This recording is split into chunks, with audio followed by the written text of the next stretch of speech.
Good day, it is I, your producer, Mr. Cretaceous.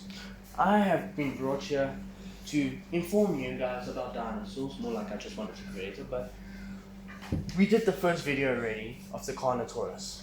It was a hit, many of you liked it, or hopefully it was informative. Hopefully you'll share this with your friends and family if they're interested in dinosaurs or just want to learn new things. So, today we're doing a different dinosaur. It's a herbivore called the Ankylosaurus or the Ankylosaurus. Okay, it was a amazing dinosaur to retrospect, and you'll see why. It was okay. So basically, this dinosaur was a armored machine almost. It had predators, but it was able to fend off for itself. That's why its population was most probably the biggest during this era of the Jurassic part.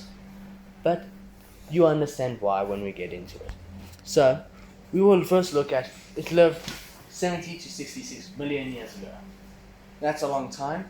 Literally the last part of the Mesozoic era. No, not the Mesozoic.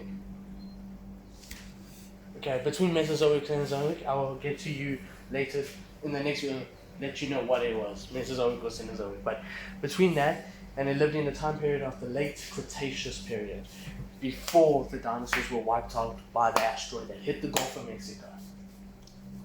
And its length is 10 meters, weight 4,800, 8,000 kgs, and height was 1.7 meters. And the reason why the length is long is because of the tail, and we will get into why the tail was that long. So, if you take a look at the Ankylosaurus picture standing next to a human, okay, this is the size comparison. So not that bad, okay.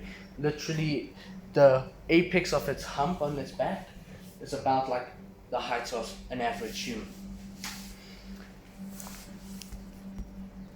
So, if you look at the Ankylosaurus, when I say it was like an armored machine, you can see there's plates that came from the Ankylosaur, if you're looking at this carefully. And these plates were like, how would you call it? If I had to compare it to a modern day animal, would be a turtle or tortoise shell, like with all the guts and everything fused on it.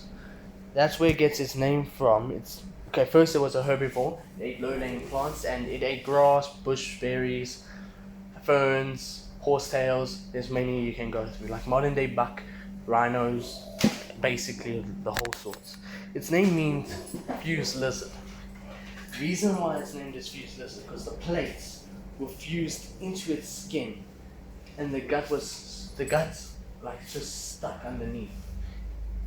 So it's basically like a comparison to a turtle, but instead of having a turtle, the turtle's underbelly was soft, hard, but the Ankylosaurus underbelly was a soft section. So the only way a predator could actually get the meal was to tip it on its back. And if you look at this picture of the skull of the Ankylosaurus, you can see it has bubbles on its face and 2 sharp things coming from extending from its face, from one under the eye socket and one above the eye socket. This was used, predicted by scientists, for mating. Maybe who has the biggest one or the more pleasant one, or territorial, like with the Pachyrhinosaurus, where they did their annual headbutting mating season. The dinosaur that wins, knocks out the other one, gets to mate, basically. Or defense, like maybe, let's just say a raptor decides to come and bite off the face, it will most probably get skewered by a horn on the side of its eyeballs.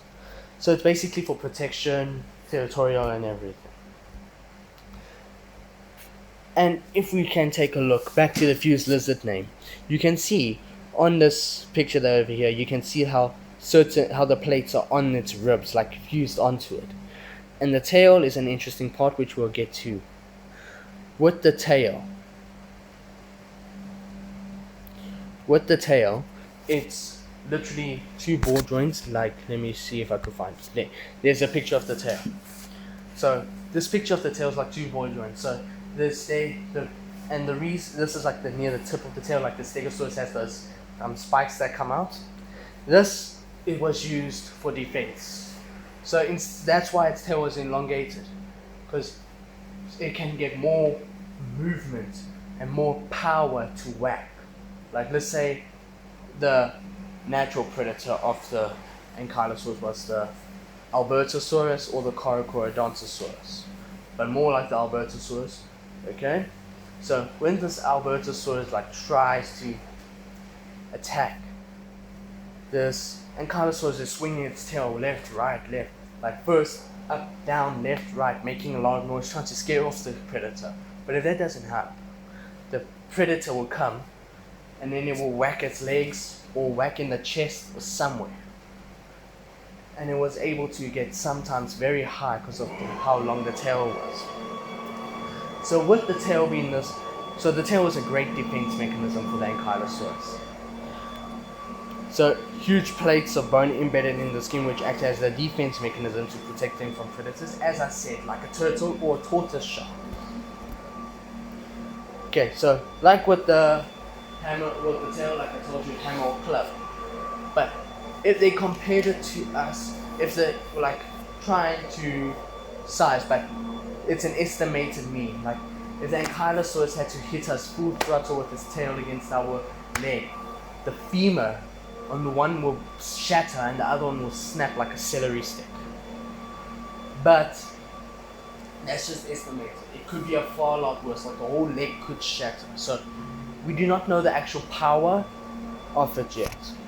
So the family of this is the Ankylosauri. It belonged to the phylum of Chordata, and its species, and it belonged to the kingdom of Animalia, and its species is Ankylosaurus mangenventris. So it's a very difficult name, but I most probably did not say it correctly. So if you want to know the correct way to say it, you can go and Google it. Or yeah. So its speed was 8 kilometers per hour estimated, because scientists predicted how a turtle moves with a full body armor with all its guts fused. So they predicted using that. So you can pretty see why that scientists would do that. So it was found in Canada and the US. That's why I keep saying Alberta, like the Albertosaurus. Certain dinosaurs that were found in those areas, like actual natural predators. Like there will be another natural predator, more like a scavenger for them. If, like, let's say they get old and they can't move anymore, the scavenger, like the Trudon that lived there, would also like come and attack. So the first fossil was discovered in 1906. Okay, so this was like more like a complete skeleton. So more other fossils were found throughout the years, but like bits and pieces like a skull, a plate, a tailbone. So nothing really drastic like a full-on skeleton. That's why I said no any new fossils found, because like when I mean this, I mean complete skeletons. So if we go back to the Ankylosaurus, you can see why I mean this is a menacing creature. So instead of an aggro dinosaur, just imagine aggro against a machine warhead. Like, this is why I say it was a machine. Like, just imagine seeing him in real life, and then seeing this tail going up and down, side to side, just to threaten the predator, just to threaten a predator. The Ankylosaurus is genuinely one of the fascinating dinos out of this list that I'm doing. So next time we'll do a more less known dinosaur, which I will not reveal yet. You'll have to wait sometime during this week. It will be posted. So if you enjoyed this video, please leave a like and subscribe.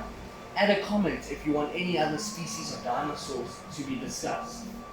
Or if you give me a question, if you're asking me like you can ask me questions on certain species that you don't understand. I will reply to you guys in the comments. So please like and subscribe, leave a comment if you want, recommend this channel to your family and friends. It's at Mr. Cretaceous, and see you guys next time on Mr. Cretaceous' channel.